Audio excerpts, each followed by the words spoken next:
तिच्या आम्ही कशी तरी पाय पुसून जाऊ. आम्हाला फिरायला जायचं आहे ना ग तनू.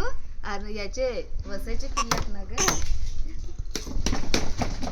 अरे मोडून पडाल ना ऋतू. उतर तू पण. उतर लवकर तिकडून उतर ऋतू. उतर तू पण उतर. दादा करे तू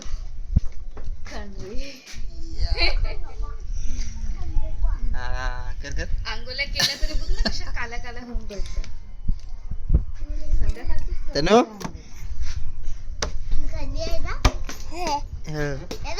मामा